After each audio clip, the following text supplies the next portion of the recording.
And other people will say, that was a blessing. That was a miracle.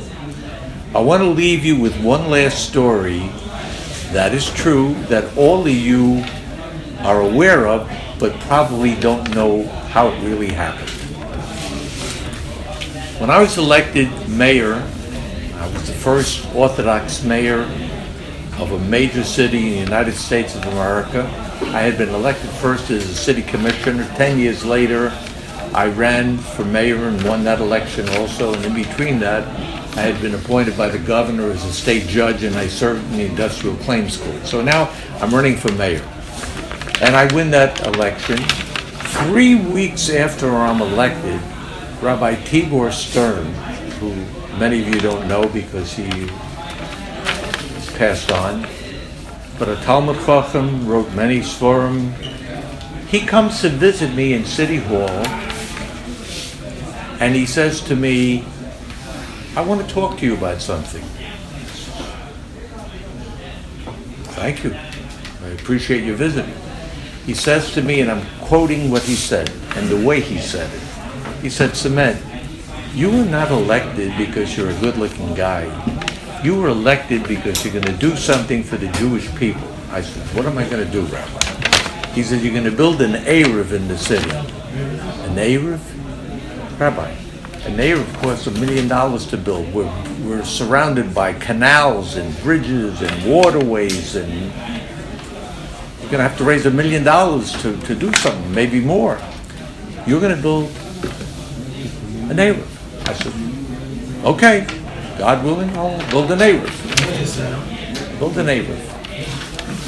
I forget about it. I go home, and I don't pay attention to it. I just say, he's a wonderful man. I studied with him. He's a brilliant man, but that's ridiculous. I'm not going to be able to build an eruv. About, 2 or 3 months later, on Shabbos, I'm reading in the afternoon Time magazine. And in the Time magazine is an article about the Rachman family. Have you heard of the Rachmans? They are one of the wealthiest Jewish families in the entire world. They're major builders in England, in New York, in Canada, and what have you. They were building a 20-story office building in Boston. And it was during the Depression of the 80s, the economic depression. And on the 12th or 13th floor, the Irish workers put up a sign across the unfinished building, the Jews are sucking our blood. And Time magazine took a picture of it and wrote an article. And these Rachmans had gone to each contractor, and the union, and every one of their deals, their contracts specifically say, you cannot work on Shabbos, and you cannot work on Yom Tov, and that's the agreement. And they all signed it. Every single holiday that year, during the Depression, Rosh Hashanah, Sukkot, everything, Monday, Tuesday. They lost 7 days. 7 days they lost. And they didn't want to lose those days because they needed the money, but they didn't care about the contract. So they wrote this article. And I'm reading this article and I'm saying, what a chilul Hashem. What a terrible thing to say the Jews are sucking our blood and put it into Time magazine. And I forget about the article. I read it and it's over. About 2 months later, I'm in the mayor's office and the union of Miami Beach, representing 1,200 workers, comes to visit me and he tells me, Norman, we really, really worked hard for you and helped you get elected. Now, you guys know that they always help the incumbent. They don't help the guy that's running against the incumbent. I ran against the incumbent, the former mayor. And I blow my stack with these guys. I say, what are you guys talking about? You helped me. You were helping my opponent, the mayor of this city, which you should have done, but don't come here and tell me you want a raise, you want medical benefits, you want furloughs, you want vacation time, you want all the things you want. What have you ever done for the citizens of Miami? Well, we work, but you get paid. You get bonuses, you get pensions. What do you want extra? What do you deserve? You're getting paid for what you're doing. Well, what do you want us to do? I'll tell you what I want you to do. I want you to do something for nothing, for the city, for the people of the city. Well, what do you want?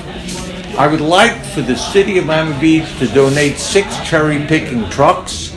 I'd like you to provide 6 workers to drive those trucks and let the Jewish people string the city with an eruv.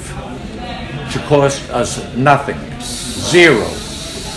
That is how Miami Beach got an eruv in this city with no money. Okay?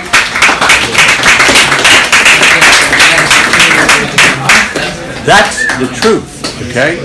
Now, what is that all about?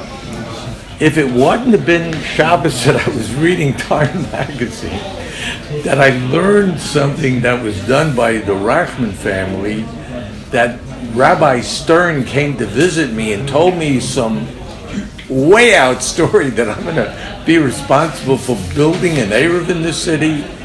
All these things you could say, well, that's luck. My friends, I don't know how you can judge the facts of what I just shared with you, but from my perspective, Hashem, thank God, gave me the privilege of being the instrument that was used to bring such a thing for our community.